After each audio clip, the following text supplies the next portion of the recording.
Hello, everyone. My name is Camille Lavigne.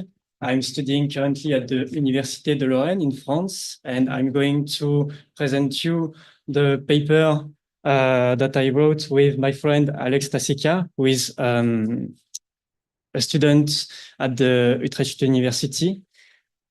The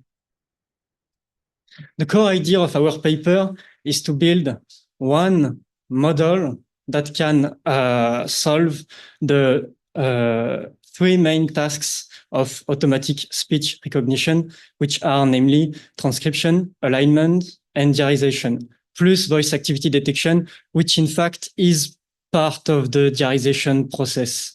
I think everyone is fine with what is transcription, so I'm not going to define the term. Alignment, I'm not going to talk a lot about it because it's not the main focus of this paper, but it's part of the model we used to solve the task. So I want to say that it's possible to do it. And then diarization, which is the main focus of this paper, plus the voice activity detection, which is the task that aims to recognize who is speaking in an audio recording. The whole process of transcription, alignment, and diarization can be referred as diarization, augmented speech transcription. This is the problem we want and try to solve in this paper by fine-tuning a model, which is called Whisper. Maybe some of you are already know this model that was pre-trained by OpenAI and is freely available. And we try to solve this task with a fine-tuning process so that it's more efficient regarding the small dataset that we had.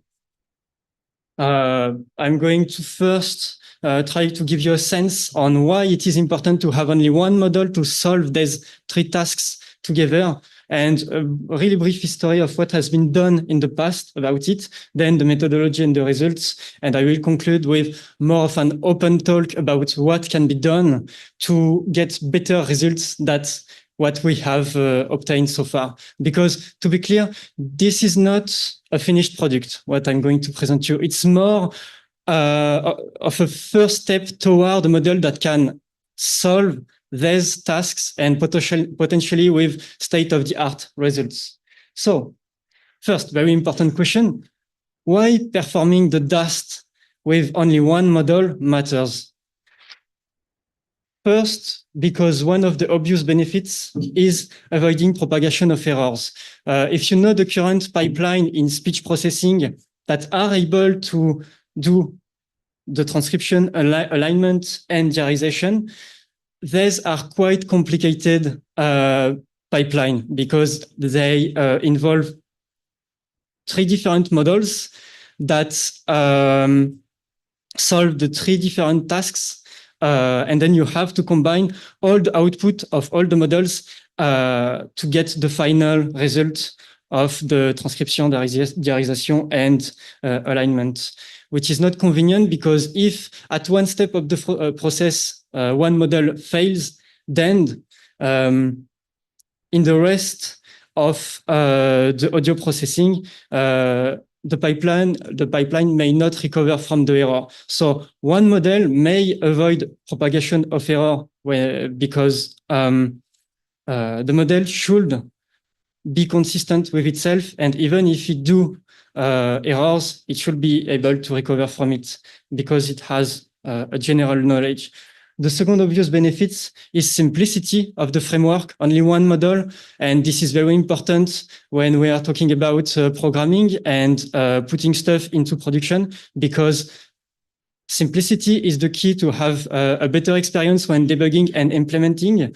And last, but this is still kind of an open question because I didn't have the computer resources to fully answer the question, which is better performance. Why? Because you are combining the three key knowledge about human speech, which are who is speaking, what he's speaking, and when he's speaking.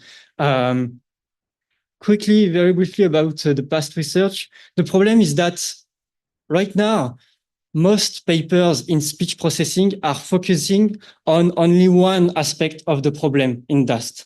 For example, you will have one team of researchers that build one model to do the diarization, and they are often not trying to solve all the problem at once. And also, most of the paper are quite old, and at least what I found is that they didn't use the state-of-the-art architecture, the transformer architecture, and it's very recently that we have seen papers that try to use this architecture to solve the whole problem in one step with one model. So our methodology, we have one model, Whisper, which is processing an input. This input is a male spectrogram because it is the standard output for this model. We didn't change the input at all. And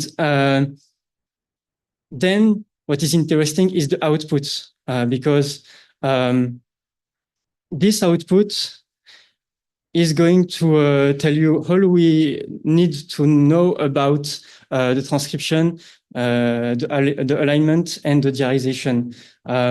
This is why we use three types of tokens, transcription tokens and timestamp tokens that solve the transcription task and the alignment task. These tokens were already present in the tokenizer of Whisper, because it can already do this task. What is really important is the speaker token, which is added to the tokenizer to be able to perform the diarization with this model. A little of terminology also. We used serialized output training to fine-tune the model, which means that instead of having, for example, one model and three head with three different outputs and three different loss function, you only do the training with one head, one output, and one loss function. Now, we also choose to use the first in, first out solution to output the tokens. So it means that the tokens are outputted time dependent on when the utterance was said in an audio recording. And then the trickiest part to explain, I think, in this paper is the local end-to-end task, because Whisper can't process more than 30 seconds samples, which means that if you have, for example, 1 hour of conversation, you need first to cut into pieces your audio recording so that you can process each of the sample of 30 seconds, and then combine all the results for all the samples to get the final result. And ideally, we would like to the result to be global, but in our framework, for diarization, it is not the case, which means that if you have one speaker if you have one speaker who is speaking in 2 different samples of your audio recording, the framework is going to give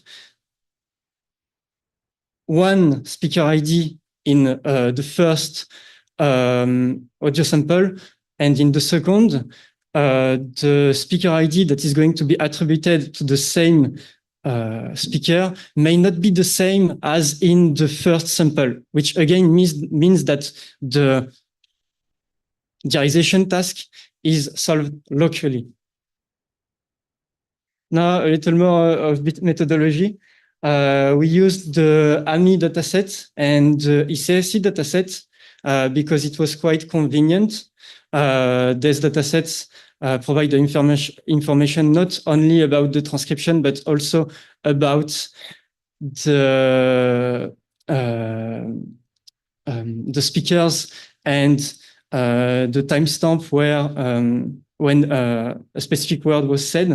You can see that in total it's around 160 hours of training, validation, and test data, which is not that much, considering that we are trying to fine-tune a model on 3 different tasks, and knowing that one of the tasks was not implemented with the original model. Briefly about the metrics, we use the standard diarization error rate for the diarization, the EER for the voice activity detection, and the CP-ware for the transcription, which is kind of the same as the where, but it's focused not on the whole transcription of your audio recording, but on the transcription for each speaker in the audio recording. Now the results.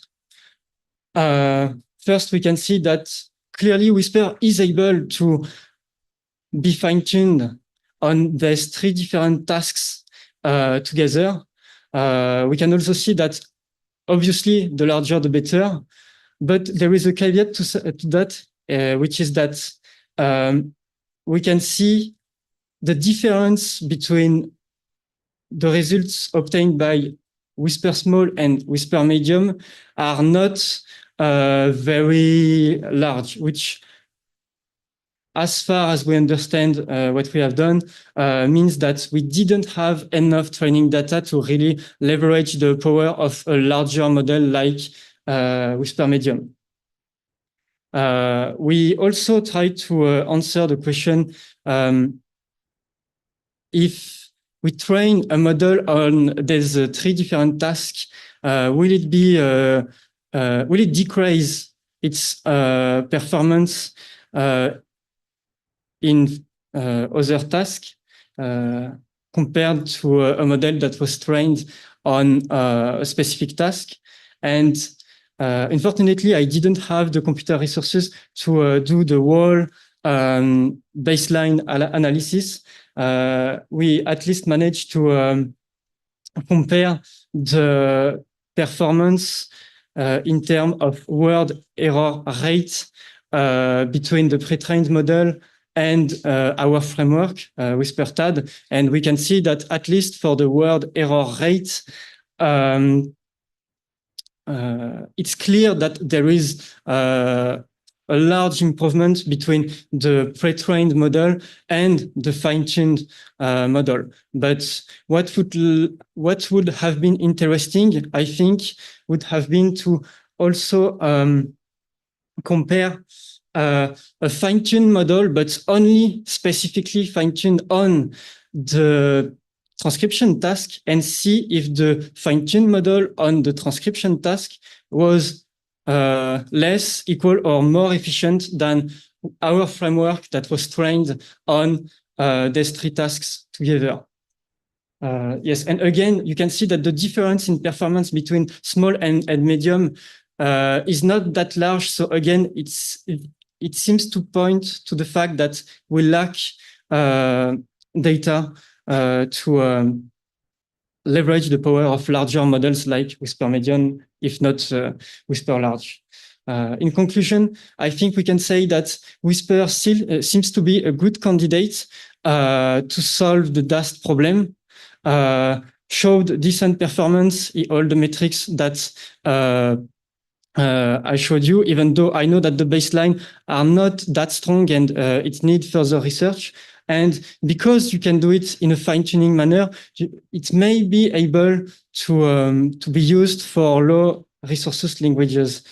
So we plan to try it with larger models, and we would like still to try to do it with little data, which means data augmentation. This is the part that is very tricky and time-consuming to do, but hopefully we will do it and maybe reach the SOTA later with further work. Thank you for your attention, and if you have questions, I will be more than happy to reply to them.